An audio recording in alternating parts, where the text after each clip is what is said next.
Hello everyone, this is Surgeons. I hope you guys enjoy watching this video. Today many topics need to be addressed, especially in the game. Starting from the very questionable updates. Some are good, to be honest, like I am surprised by how good they are. And some needs to be very well talking about. So, in general, there is some new progress in the game. I am happy about the changes, to be honest, personally. Some of it can be better, some of it need some address, I guess. It's up to everyone here to talk about it freely.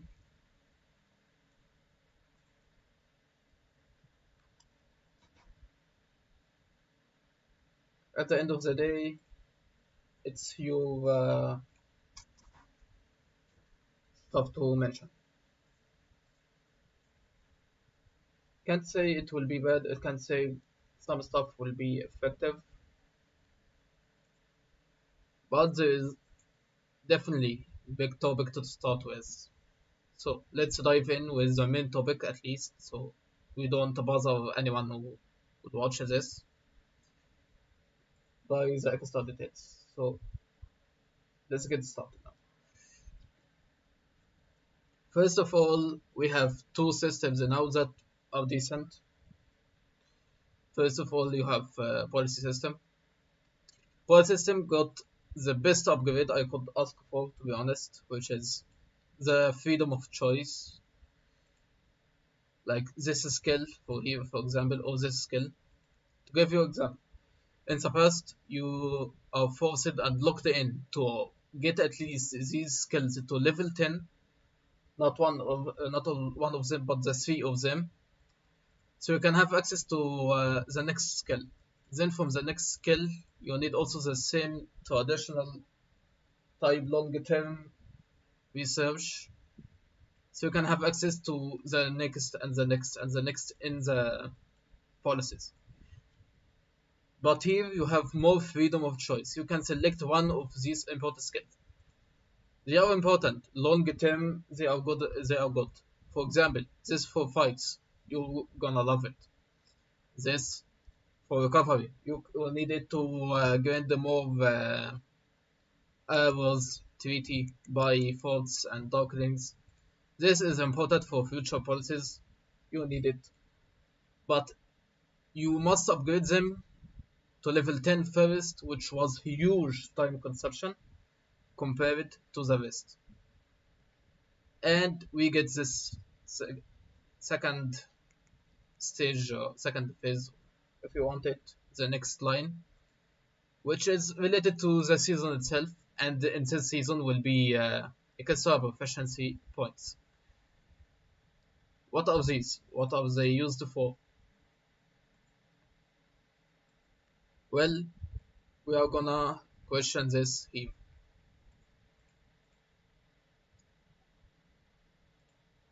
Crosses are something totally new in the game, which is something I didn't imagine to happen, to be honest. It was a nice twist.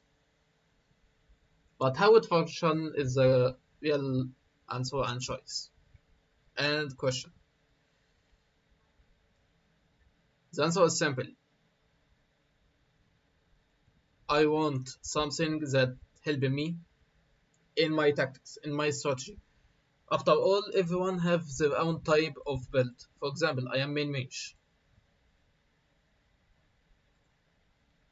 As a main mage, I always suffer from one very important point in the game, which is simply, to be put, the number of my troops are limited to my main type. And that number also affects my game style. I am main mage, so I focus on builds stuff that related to mages compared to other builds.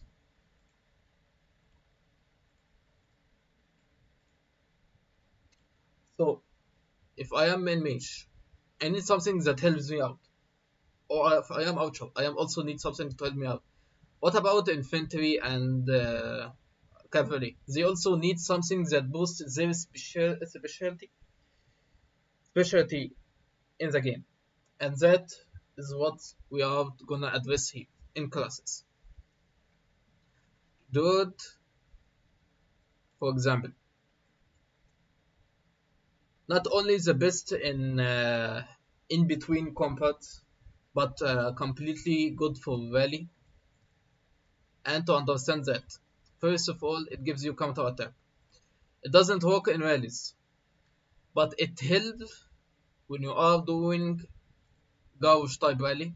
And let's say you done with rally, field rally, and you wanted to not hit the city, but you wanted to like split everyone around so they can attack from behind, flanking enemies and such. Dude is nice, very in between lines. And also, if you are ranged Kinara Neko, you're gonna enjoy the counter attack damage boost. If you are main Ausha, you're gonna enjoy counter attack. If you are infantry player, you definitely gonna enjoy counter attack. If you are Magat, you are gonna enjoy normal damage boost. So yeah, you have in between choices that are excellent choices for your combat skill in PvP and in Rally, because you can literally fight everywhere and enjoy all the benefits. You gain also extra merits, which is nice. You can now affect more people, excellent. But let's say I am full PvP combat, not alliance type fights. I am 100% into combat. Warlord class.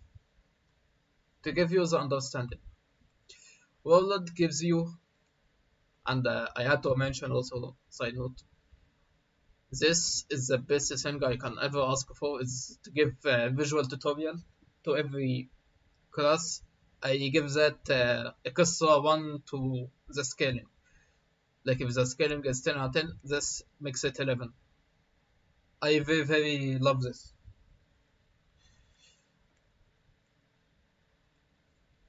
Now let's back. Stewardship. Stewardship. For the next 30 minutes, lightly wounded units gets elite.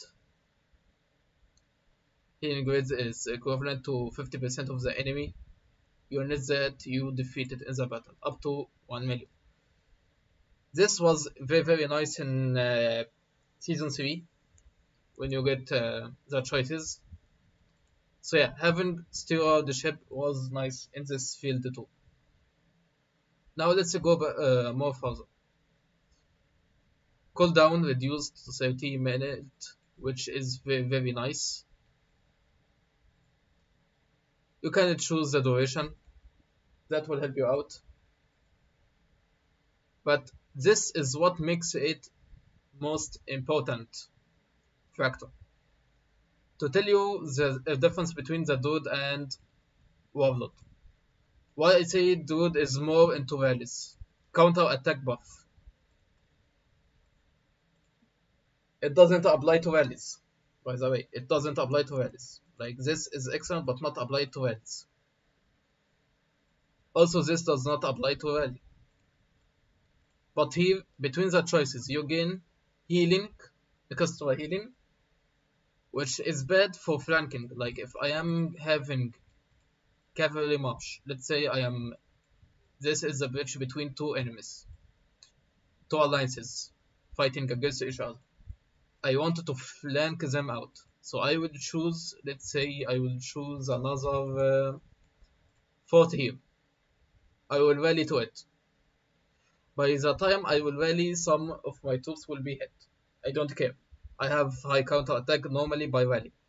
But let's say after you reach it to the after you reach the bridge, you want to attack again.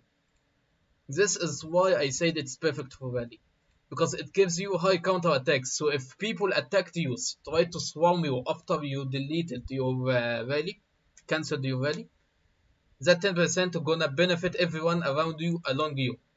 That is why I said it is perfect for rally.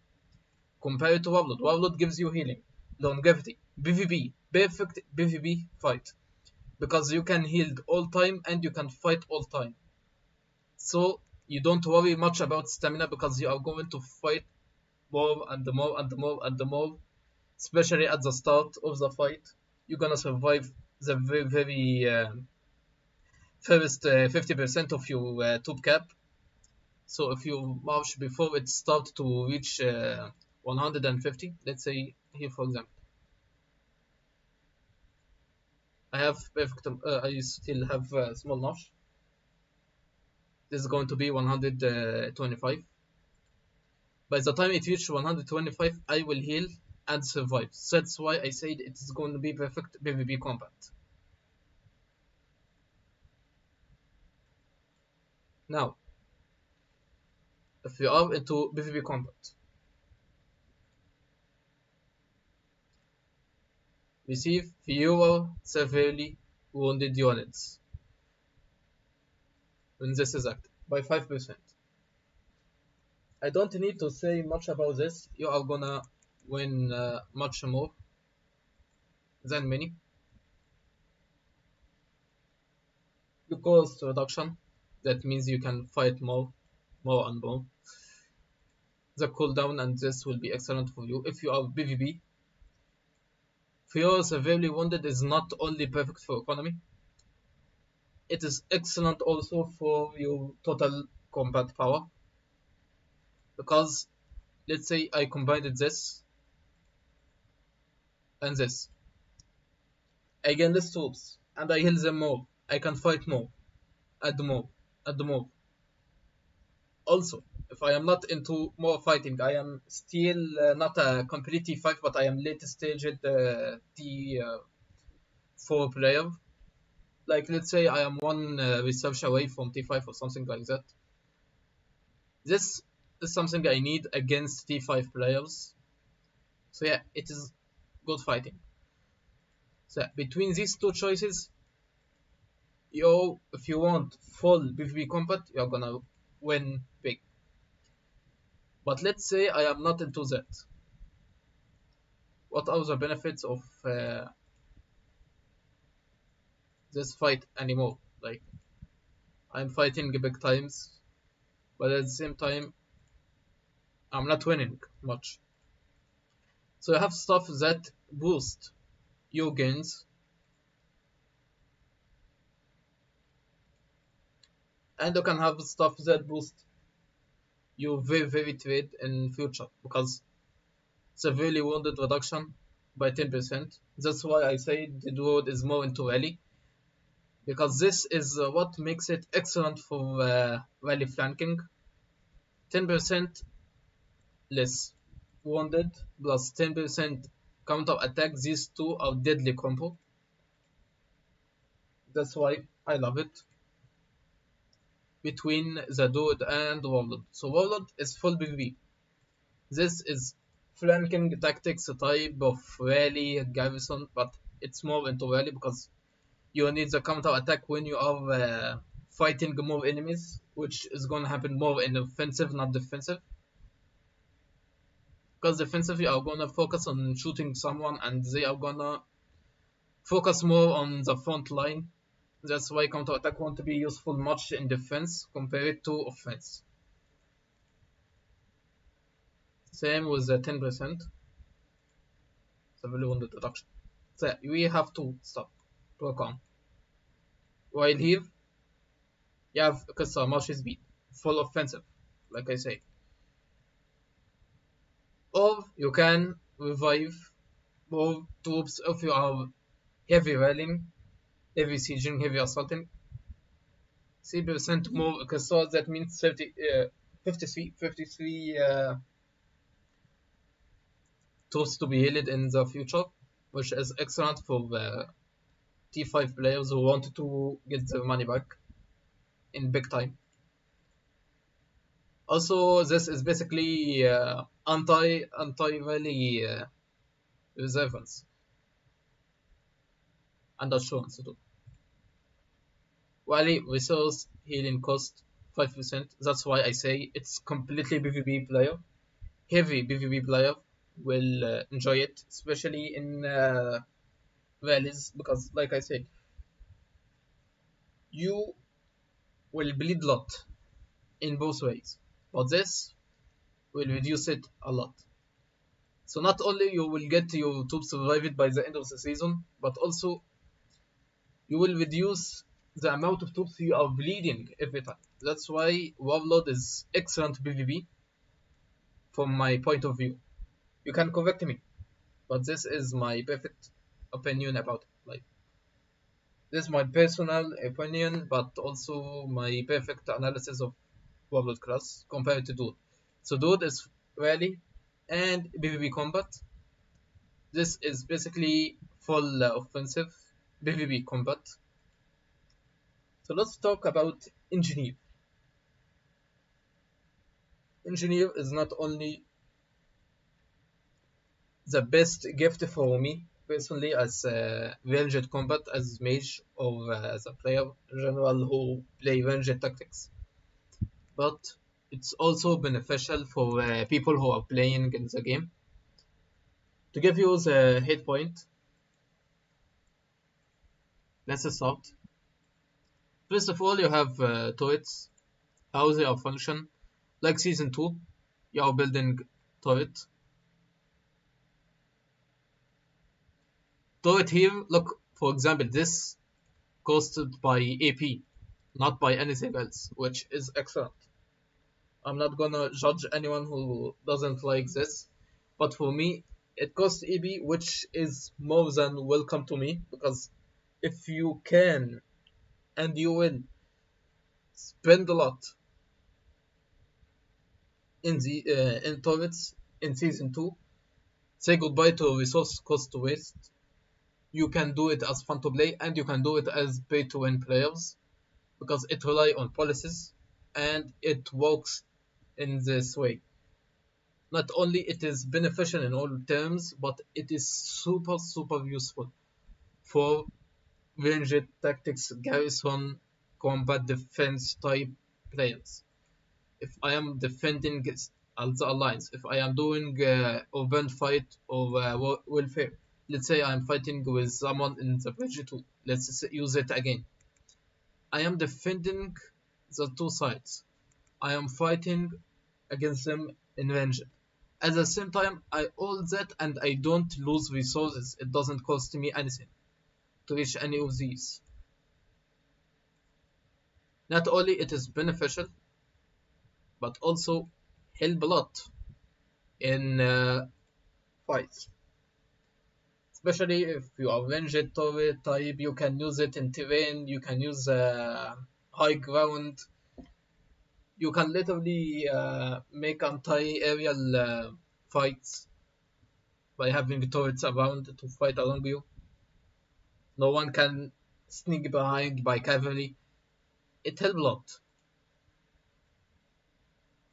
More merits, okay, I can agree with that. More merits are good all the time, but this is what I like here. It literally tells you it is gonna be beneficial for ranged combat type units and players. Like, I want to fight in ranged combat. I want to help a lot in ranged because ranged is my specialty. I am archer or I am mage. So yeah, I will enjoy a lot having turrets around in useful terms, which here is AP, not resources. Big difference here, and I love it. Now let's go here. Increase century turret attack speed for 100%, 6 seconds, 10 minutes. The duration can be buffed to 2 minutes. Excellent for me. GG. I am literally gonna win big here in fights. So yeah, this is gonna be nice. Increase century turret range by 3 to 5. Okay, I love it. If I want to attack also the attack, increase the attack base, I will also enjoy it. But here's a catch, like as you can see, this is made for full range type players. Also, cavalry and infantry players can enjoy it, but for ranged combat, we wanted something like this in the game. So yeah, this class will change the entire field play a lot, and many gonna love it. Which is something need to be addressed because in the past you used to have repetitive type bosses or stuff like that. Merits of Call of Dragon is not having low potential in being creative. You're not limited by history like some game, or you are limited by events in other game. It's fantasy game. You have freedom of mind, imagination. And this is what you want in RTS game. And this is what I like here in this class, because you have full freedom to experience combat ranged in better style. Not to mention the shield one. I love the shield. Oh, speed. You have options. Each option is gonna be critical according to your type. Like if you are very rush type, this will be beneficial. If you are into yeah, I will stay here and it's gonna be long term fight. This is gonna be more beneficial for survival. AP recovery, that is more than excellent. If you are scrapping something, it will be beneficial. Like I am returning the turret to mine.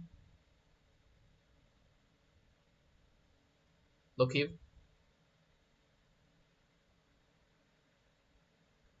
And after time, it will take longer time, so that is a bad thing, but it's balanced at all times.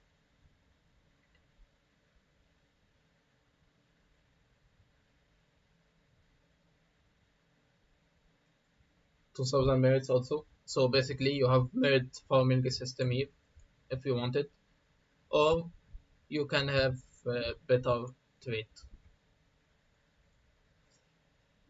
Now let's go to what I call medic aid, herbalist. Don't get me wrong, this is ridiculously good choice too, and each one suits your combat type. By the way, like I am not gonna be judging here. I may choose it. Also, I am perfect for engineering, but I have other account. You're gonna see it later because I need to show also the capacity of EB and such. So let's be honest. Medical aid is ridiculously good. Part of any fight and combat playing is economy. And economy is beneficial for you as a player for two things. If you are fun to play, economy means you're gonna spend less or you are gonna recover fast. And in both ways, you are gonna benefit long-term fights. So the more people attacks you, you don't gonna be worried about running out of elixir. You're not gonna worry about spending too much here resources. You're not gonna spend heavy, or you are gonna spend less by relying on elixir only till you backfire in yourself by feeding the enemy too much merits. So you're not losing the kill rate in long term, and you are gonna benefit the fight itself. If you are a weak player, let's say you have 30 million, 20 million, or in the stage of 40 million. I am still here weak in this account. I just have one max hero, still nice. But I am gonna be honest with you. This is good trade in all sides. To give you the understanding. By using this skill,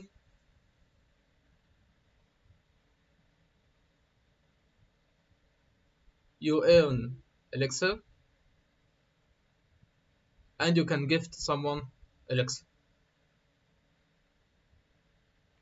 To understand the benefit of this, you also earn merits, by the way.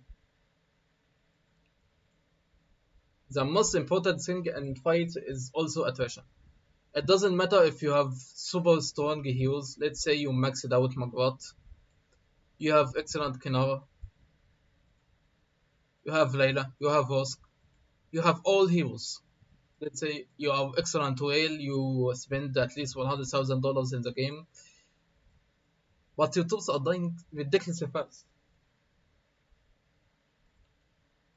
If you don't train enough troops, you're gonna lose that long term fight. I have 3 million. If someone doesn't have 10 million and gets hammered every time and now and then, he wants to enjoy fights. By the end of the day, it's gonna backfire. It's gonna backfire badly on him. So in conclusion, you need to think about it. You need to think about it. And to think carefully, you need something that boosts your fights.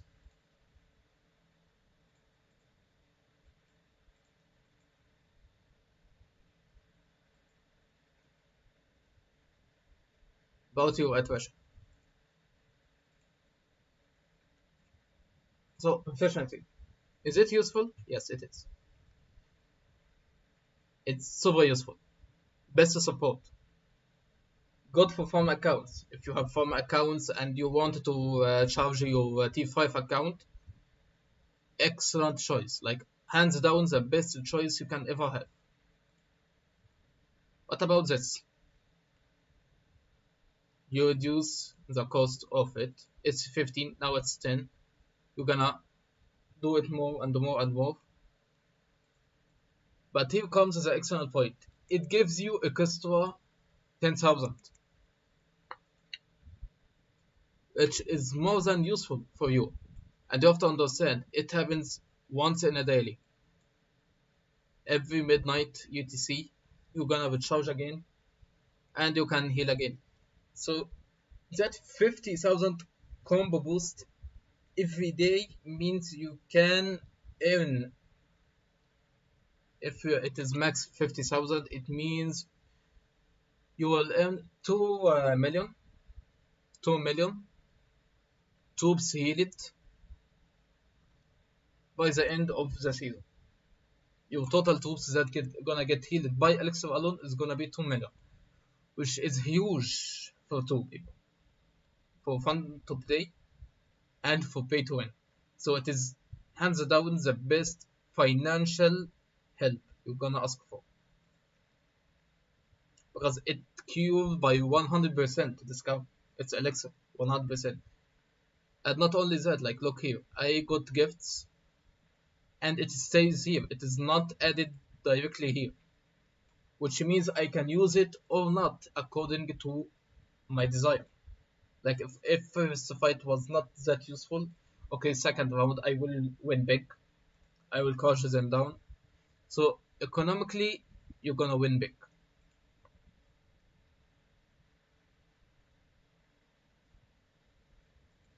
Let's go to this one. 10% fewer severely wounded units for 10 minutes. Like I said, it is best support. These 10% more damage to melee units, melee legions, for 10 minutes. Does not apply to valid or garrison armies.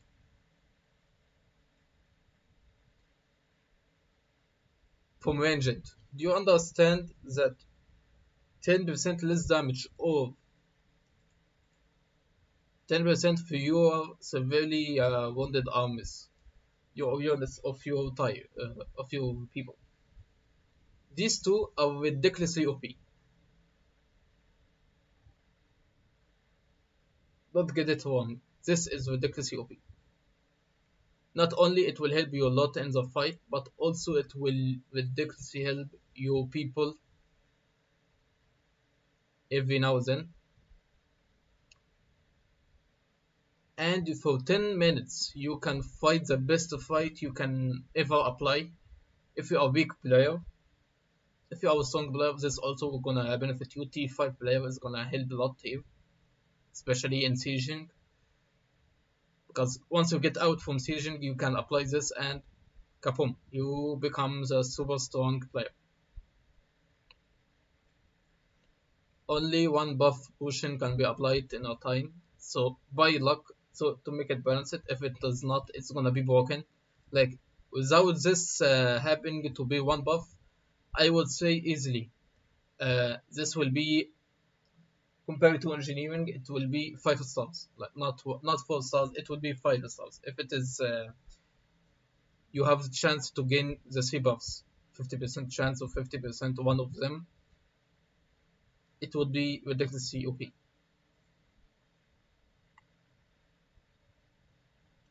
Increase the buff increased by 3%. To give you understanding, this 10% become 20%. I don't need to say you how strong this is. But the reason why it is not for T5 players is simple. Once per day, so you have a tyrant, a legion, a very, very strong guy, a fast flash in the marathon.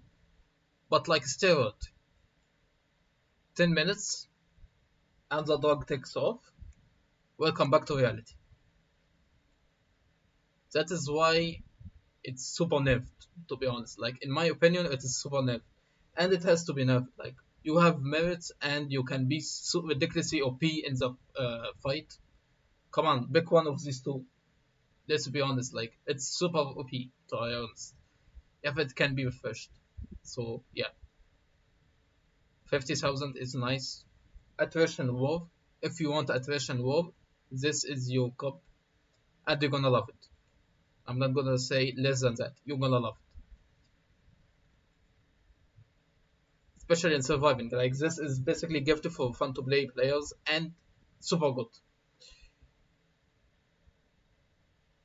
Grants one more equals to elixir boxes. You can now do 3 boxes. Means more help, more aid to people. Grants you 3,000 allies, 5,000 allies points is huge.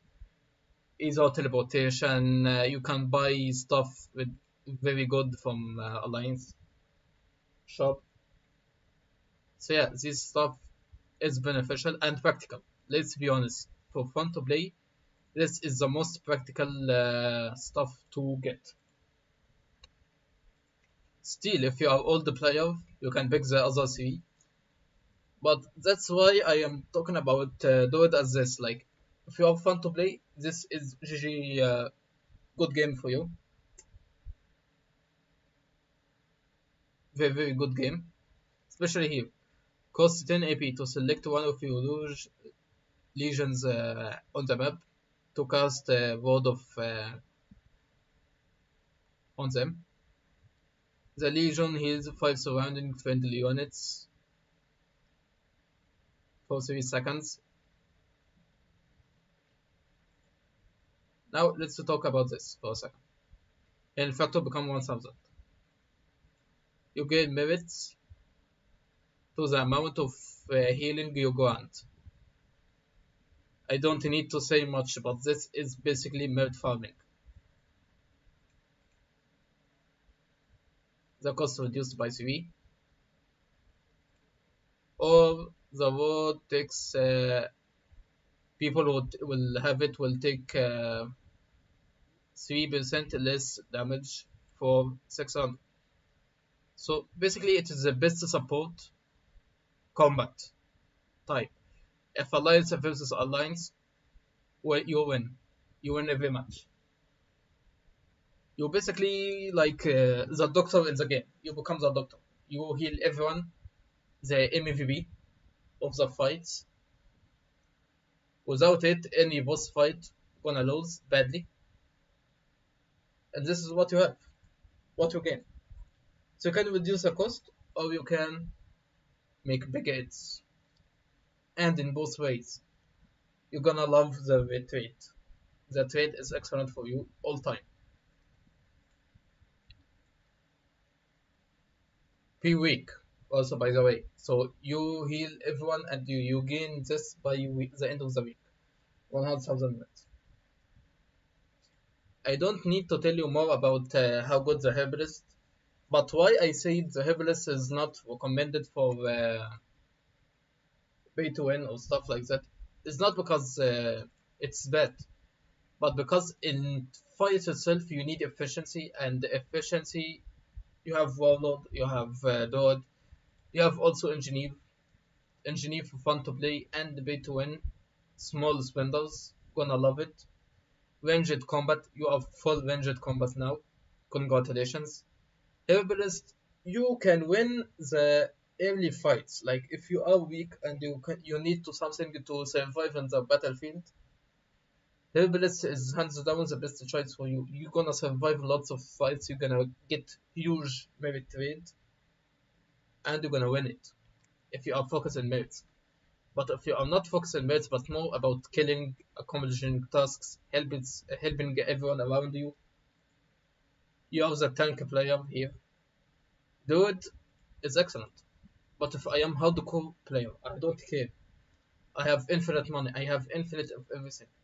I will rely on my friends who gonna send me gifts every day. This is hands down what you need. Production cost or martial speed. If you are gonna be cavalry player, you're gonna love high martial speed, so you can run too fast to do your tasks faster.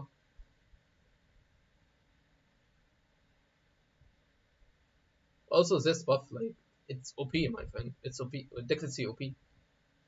10% for every 1 million T5 troops. If you have T5 live, you are easily gonna get that 1 million T4 units, and you're gonna get ridiculously OP strong.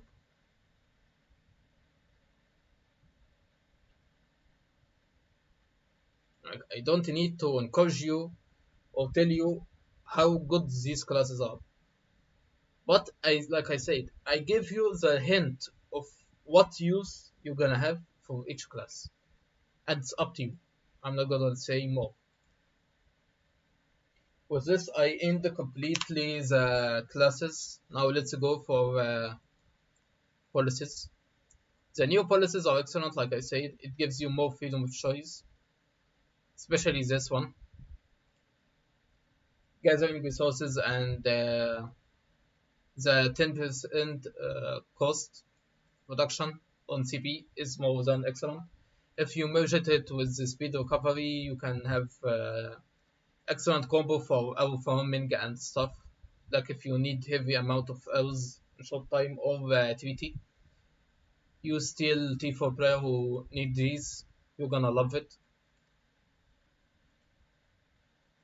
Infantry cavalry counter, and here comes the big dish. This was the most questionable one in all the game because it was hated, to be honest. Previous seasons, everyone hated the fact you get prestige gained and 50,000 elixir, and that's it. That is it, like end of the story. Now you give you elixir boost, healing resource reduction. Basically, if you want full healing, we give you full healing. Now it's fixed. I love it. But here, I don't like it, to be honest. Why? Simply, here you are in between. You should gain healing, but you are also gonna spend resources. If you are into spending resources, more resource reduction is excellent. Capacity limit increased by 100% is good. I'm not gonna judge that. But instead of 20,000 elixir production or something like that, like come on, give me merit gain. I'm not gonna lie, merit gain is what you need. Because diligence and the Priv need merit gains like here 10% and here 20% would have been much better than this, to be honest. Why? because you are into battles, more fights. You are T5. You are gonna spend hundreds of thousands of merits on weapon skills later on in the game. Merits are literally your only gain in the game for everything. Especially if you are talking about balancing between two stuff. The merit gain and the alliance skills that now you are having, which is the Life Bloom Vault. Life Bloom Vault, what does that mean? Means I will use merits a lot for resources and elixir. So if I am gonna have elixir or gonna spend the resources in merits to resources and such, this will be much far better than having that, to be honest. Like healthcare repair and diligence, merit gain would have been much better choice. My personal opinion at the end of the day. Everyone has the right to say their opinion. You can correct me if I am wrong. I'll be to you in comments. Duration. I hate this, to be honest. Like duration 30 seconds, one level would have been better. Like come on, you were right here. Like these choices having one lifetime upgrade in the season is good. This having like come on, let's be honest. You're not gonna spend that much time upgrading this skill. It won't happen. As you're gonna hate it because you need it. It's critical skill. It is gonna give you 20% passive immunity from anyone to attack you. Not complete immunity, but like you cannot be distracted by them. You cannot be blocked by them. For 20 seconds, it was 30 seconds. One upgrade and that's it. You're now gonna make it long research time. It's gonna be annoying, to be honest. Like this is back. This is decent, perfect. Like this is a perfect build you're gonna ask for benevolence. Hands down, this is the best one. But here, like come on, 10% here and 20% here, and that stamina buff. Like let's be honest, stamina recovery 50% is gonna be more beneficial than stamina buff 50%, 50 points. 50% will be 50 points unless you are upgrading this to maximum. But let's be honest, like, come on. No one gonna like that 50% stamina bonus much. Even whales gonna love stamina recovery so they can use their heroes again and again in longer term fights than this. You want your troops to be ramped around, messing around with everyone, especially the ones you invested a lot on. Yes, you're gonna have first emotion, second emotion, third emotion as pay to win player, but your main heroes are gonna be always your best to care about. So yeah, 50% stamina limit is not a cup of tea you're gonna enjoy. I'm not gonna lie, because it takes 8 hours to recover and you're gonna spend hours fighting.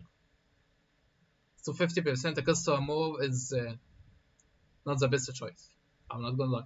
50% recovery means every 4 hours or 6 hours you're gonna recover, and that is more practical than this one. My personal opinion. Again,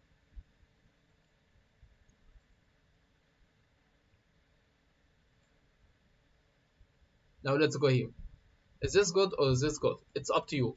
And now you can see finally. You can see the counter troops.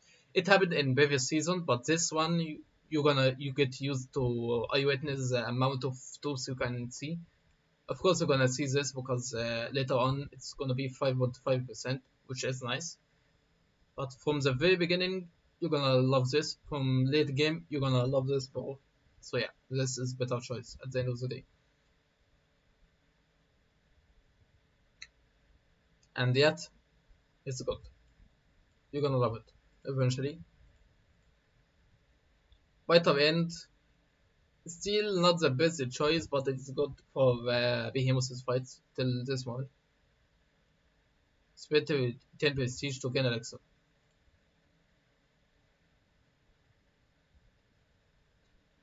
I'm not gonna say how ridiculous he's as good is, but this one over here gonna be super abused in the game, and everyone gonna love it. That's why 9 out of 10 for this season. Now we finished all the policies, we finished all the classes, especially in full detail how every class function. Now let's go to the big dish here. The recent updates.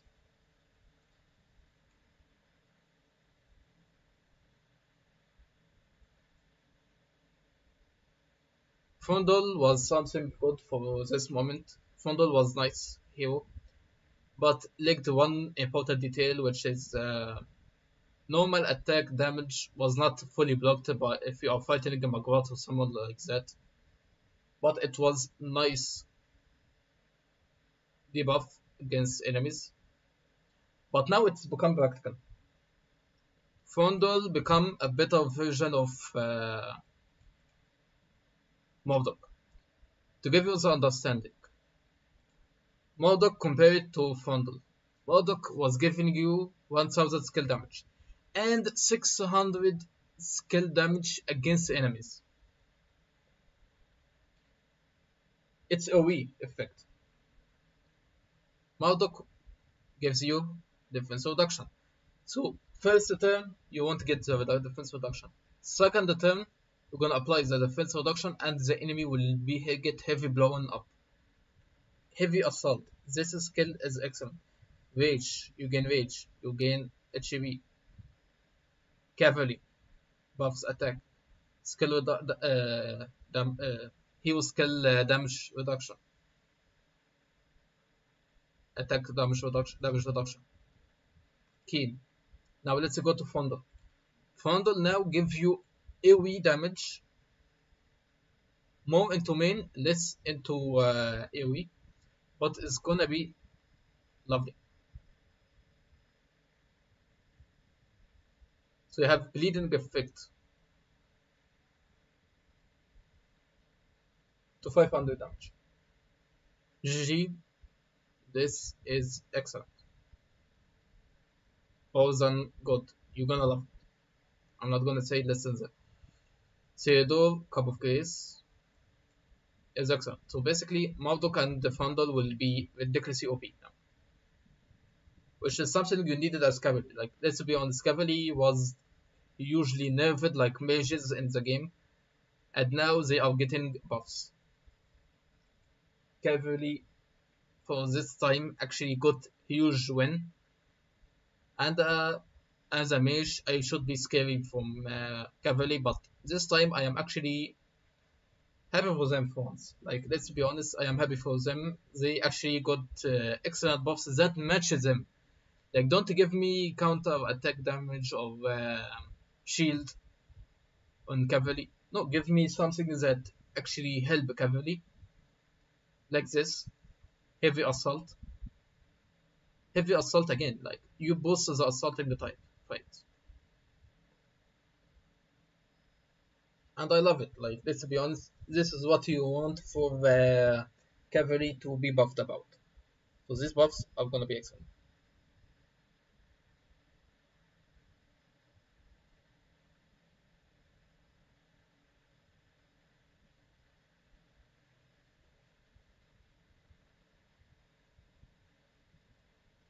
Gauge get buffed, super buff.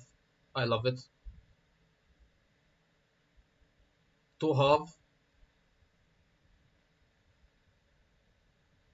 I don't like to have at all, but let's be honest.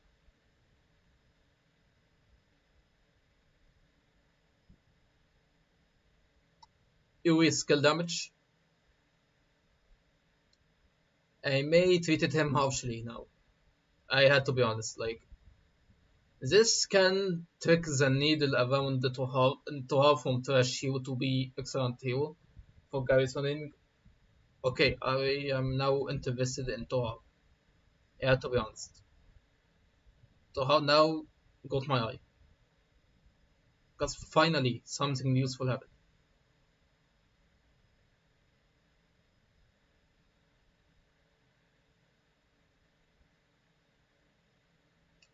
Sunderland finally got something nice about it.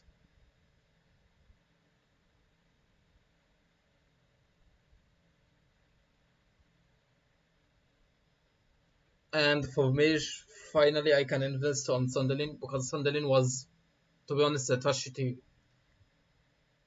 Suck at the start, good middle, best at the end game. If you have awakened the Sunderland, this is a good win. But that is it. Other than that, you're gonna have trash trades. Unlike Villain, unlike other heroes. So yeah, Sunderland having this buff can be actually game changer to me. It's good. You have to understand it was attacking target of random unit, damage factor that. Now it's gonna attack 3 targets. This actually is the best AoE gaming fight you can ask for. Now, now for the first time, I can say someone defeated Wilder in AoE. Lalia barely win over Wilder in AoE damage. Same for Villain. If not for critical rate, both are gonna be bad rate. But this, you're applying now damage to 3 targets in total, and the customer damage, like you now gonna deal more damage to people. I mean, like because now you can damage at least 6 people.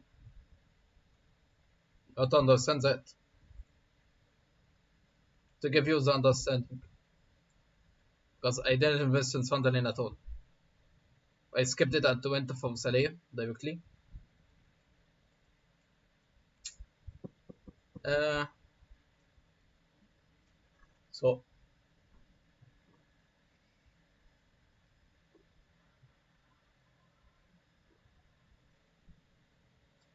so Sunderland is excellent for this. Let's be honest. It gives you diffuse damage and can target this legion and the 2 targets. And this is Thunderclap. It costs a 30% chance to damage 1 unit more. Now it's gonna damage a customer 2 more. Means you're gonna damage 6 targets at maximum or 3 targets at minimum. And you're gonna give heavy damage to them. Unlike before, it's gonna not be diffused. Let's read it again. It's not gonna be diffused.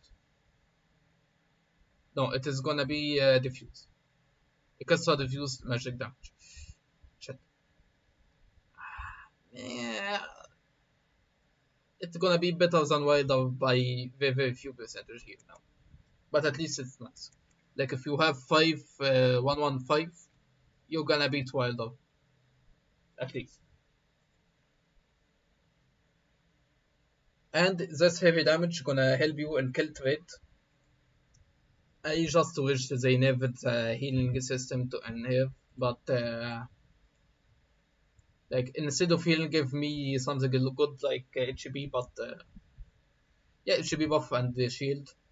That's gonna be beneficial, more beneficial. But okay, like 20% caster shield. If you have Warped shield or Talent shield, this is gonna help a lot. But healing, like 200 plus healing, 120 plus healing, not gonna be big win for me. Still, this skill Thunderclap is gonna be more beneficial than most of the stuff, and I am happy for people who gonna enjoy it.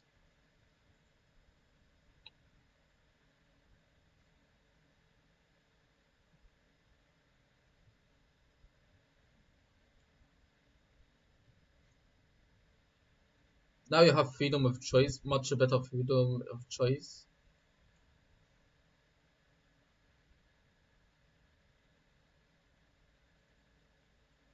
Which is nice. I love it.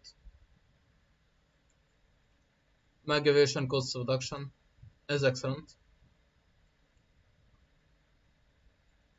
The rest of the questions, the slow movement, the stuff, this is gonna be first hand tested in the gameplay. But to this moment, yeah, I can say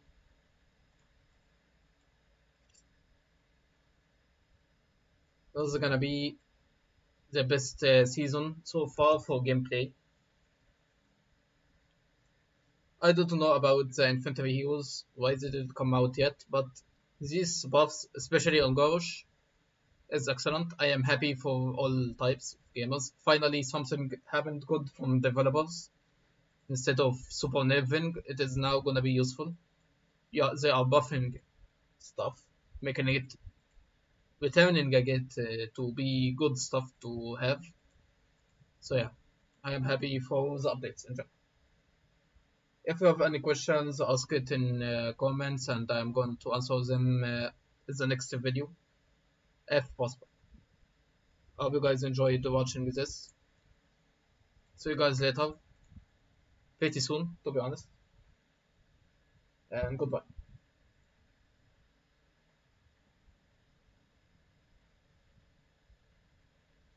Uh, Hello, I am doing fine. I just finished the live stream.